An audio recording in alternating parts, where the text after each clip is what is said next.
चलिए एक बार फिर से सीधा आपको लिए चलते हैं जहां एमओयू साइन किया जा रहा है। दिल्ली की मुख्यमंत्री रेखा गुप्ता क्या कुछ कह रही हैं, सुनते हैं। धन्यवाद देना चाहती हूं आदरणीय मोदी जी के नेतृत्व को, जो लगातार नित नए दिन डबल इंजन की सरकार के लाभ दिल्ली को देती जा रही है। आदरणीय हमारे केंद्रीय मंत्री सोनेवाल जी, आदरणीय एलजी महोदय, आदरणीय शांतनु जी, मेरे साथी मंत्रीगण परवेश जी, कपिल मिश्रा जी, हमारे स्थानीय विधायक अभय वर्मा जी, सबको बधाई देती हूँ।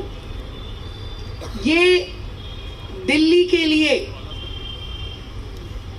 जिसे कहते हैं ना फेदर इन अ कैप, हम पीछे एक बजट का मीटिंग था, उसमें एक योजना बना रहे थे कि दिल्ली का एक कैंपेन होना चाहिए, मेरी दिल्ली, हमारी दिल्ली, सुंदर दिल्ली, विकसित दिल्ली, और उसे पूरे विश्व में प्रचारित प्रसारित करें ताकि लोग दिल्ली की तरफ आए, अट्रैक्ट हो। क्या क्या चीजें हो सकती हैं, पर आज इस पार्क को देखकर और उसमें जो ये फेरी का हम प्रावधान कर रहे हैं, ये सच में उस दिल्ली के टूरिज्म के लिए एक बहुत बड़ा आयाम होगा, जो दिल्ली वालों के लिए एक उत्साह भी देगा और एक नयापन भी देगा। इससे पहले जो लोग सरकारों में होते थे, उन्होंने बहुत सारे रोड़े अटकाने की कोशिश की, दिल्ली के विकास की गति को थामने की कोशिश की, रोकने की कोशिश की, परंतु दिल्ली ने उन्हें खुद रोक दिया, रोक के साइड कर दिया। और आज दिल्ली जिस प्रकार से लगातार बढ़ रही है, सुंदरता की ओर, स्वच्छता की ओर, की ओर और सुरक्षा की ओर, वो अपने आप में जनता ने जो आशीर्वाद इस चुनाव में दिया, ये उसका फल दिल्ली की जनता को मिलने वाला है।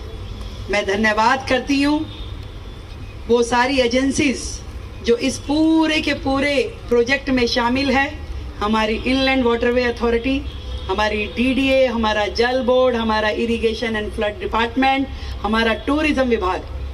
यदि डबल इंजन की सरकार नहीं होती तो ये संभव नहीं होता। आज डबल इंजन की सरकार है और इतने सौहार्दपूर्ण माहौल में इस मंच पे बैठ के हम निर्णय ले रहे हैं। यहाँ तक कि मैंने आदरणीय केंद्रीय मंत्री जी को कहा कि सर, पार्क तो हमारा बहुत अच्छा है, एलजी साहब ने इसके लिए बहुत मेहनत करी, कुछ हिरन चाहिए हमें यहाँ दौड़ाने के लिए, तो उन्होंने कहा तुरंत ले लीजिए, असम से दे देंगे।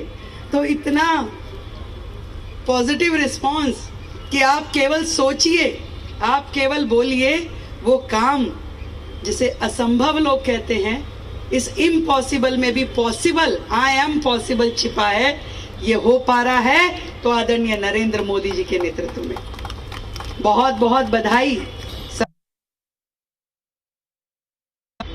केवल इस पार्क को डेवलप करना एक अपने आप में, इस मूर्ति को जब मैं देख रही थी, जो रोशनी इस मूर्ति पे पड़ रही है, ऐसे लग रहा है कि दिल्ली का एक नया अध्याय शुरू हुआ है। वो अध्याय जिसमें दिल्ली के हर नागरिक के लिए जीने का अधिकार लिखा जा रहा है, उसके लिए स्वच्छ हवा उसे मिले, ये अधिकार उसे दिया जाएगा। एक साफ सुथरे माहौल में, एक खुशनुमा माहौल में वो रह सके, अपने परिवार को वो क्षण दे सके, वो सारे के सारे काम उस अध्याय के साथ लिखे जाएंगे। और केवल इतना ही नहीं, दिल्ली में लगातार ये जो विकास कार्यों की श्रृंखला है, ये रुकने वाली नहीं है। अभी पीछे एक इंटरव्यू में एक रिपोर्टर ने मुझसे पूछा कि बताइए यमुना जी कब तक साफ हो जाएगी, कब तक उसमें क्रूज चलेंगे? तो मैंने एलजी साहब उन्हें कहा कि चिंता मत कीजिए, बहुत जल्द हम क्रूज पे बैठ के आपको वहां इंटरव्यू देंगे। तो मैं आज उनको आमंत्रित करना चाहती हूँ कि आइए, हम आपको निमंत्रण देते हैं, बहुत जल्द इस यमुना घाट पे हम लोग उनके साथ वो इंटरव्यू भी करेंगे।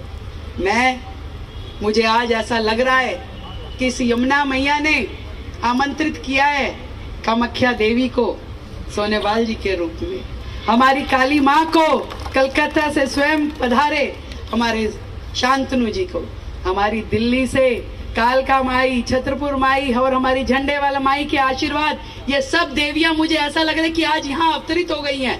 ये सब लोग मिलके कह रही हैं कि वे यमुना जी को साफ करने का ये जो काम है ये अब किसी भी हाल में रुकने वाला नहीं है। रोजाना इस पे काम होगा और एक बहुत बड़ी टीम जो इसकी वर्किंग में लगातार लगी हुई है। एक दिन और एक क्षण भी हम छोड़ नहीं रहे कि यमुना जी को साफ करते हुए हम बहुत जल्द दिल्ली की जनता को इस यमुना के किनारे बिठा करके वो यमुना आरती दिखाएं, दुनिया देखेगी। और एक तरफ बनारस की गंगा आरती और एक तरफ दिल्ली की यमुना आरती, हजारों हजार लोग उस सनातन के हमारे संस्कृति को देख पाएंगे, उसको महसूस कर पाएंगे। मैं फिर से बहुत बधाई देती हूँ सभी अधिकारियों को, हमारी केंद्र सरकार को, हमारे एलजी महोदय को और आदरणीय मोदी जी को, जिनके नेतृत्व में लगातार दिल्ली फ्लोरिश कर रही है, दिल्ली आगे बढ़ रही है। बहुत बहुत धन्यवाद।